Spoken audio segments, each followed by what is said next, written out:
Nothing. Car won't start. Don't start throwing parts and money at it, wasting time. I'm going to show you a step-by-step process.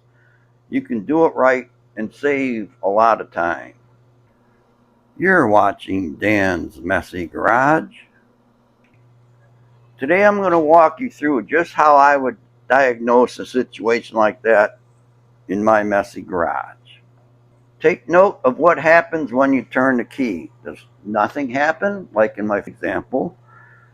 You hear like a tick, click, click, or it cranked but it didn't start. Each one of those is a clue to what the problem is and how to go about chasing it down. The first example, you turn the key, nothing happens. Look to see if the dome lights are on, see if the radio comes on, see if the headlights come on. If none of those come on, there's a outstanding chance you just got a dead battery.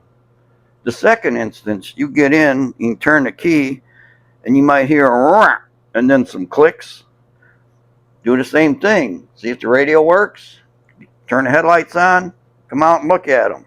If they're bright, might have to use a mirror for this, but turn the key and see if the headlights go out, or if they dim, or if they stay the same. If the headlights kind of stay the same, that's telling you that you got a problem between the battery and the starter. You start by checking the battery with voltmeter. When you check voltage on the battery, first start by putting the probes right on the center posts of the battery. Take a reading, 12.585 in this case. Then move a probe to the battery terminal. See if you got the same voltage, 12.5859. I'm going to move the other probe to the terminal. Check voltage, 12.5859, got the same thing. Now I'm going to check from the battery. In this case, the starter solenoid is right here, 12.5859. So I got good connection between the battery and that starter solenoid. A lot of times you're going to find that you just got corrosion between your battery posts and the battery terminals. You take them off, clean it up, put it back on. That'll help. Check all your connections, wiggle, jiggle all the wires that you see. There's a battery ground that goes from the battery to the block, and there's another ground that goes from the block to the frame. But if the lights do dim when you turn the starter and the voltage is low, then your battery's weak. And you find you have a weak battery, that's when you go old school, get jumper cables and another car to jump it with. Or the new way is to have a jump pack. You just clamp right on the battery and it gives you lots of voltage to start it. That'll get you started. Then you got to get your battery charged, because you know you got clean connections, weak battery. If it's old battery, you may not hold the charge long.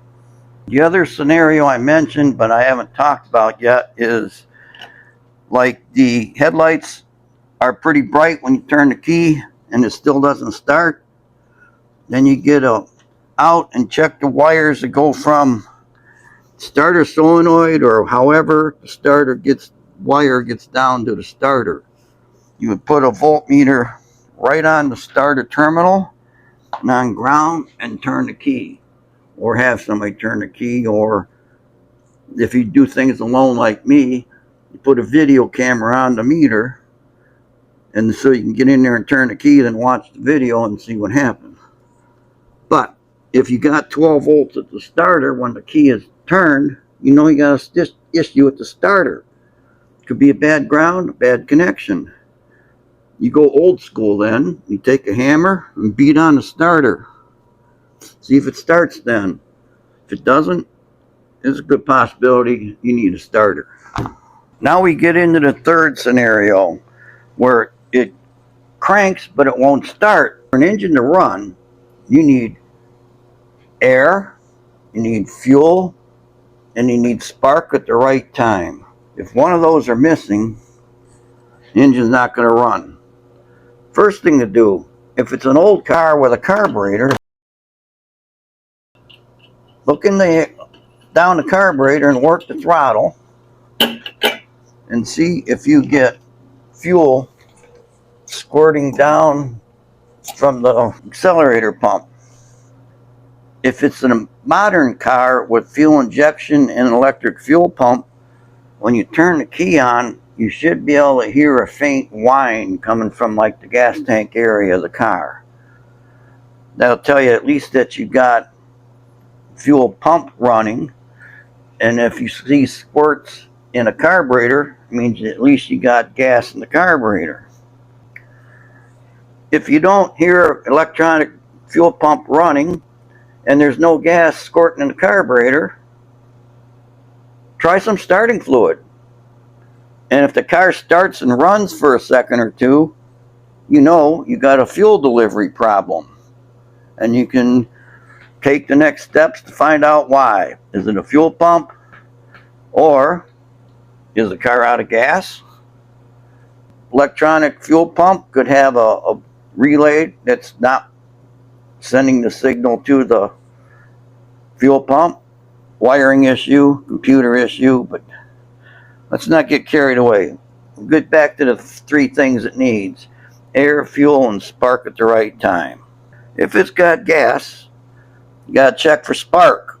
You can pull a spark plug wire off, hold that to ground somewhere and turn the key, see if you get spark.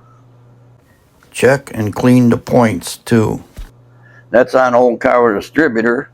Now if it's a newer car and you don't have spark, you probably got a check engine light that's on with some kind of a code. But in either case, you can look for loose wires of connector that came apart.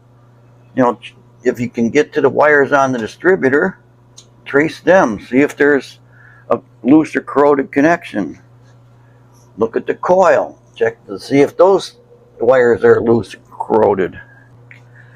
If you have spark and you have fuel, the last thing is air. Now, if the air isn't restricted going in, like there's, you know, let's say you haven't been at the car for a while and there's a mouse built a nest in the air box or something screwed up there.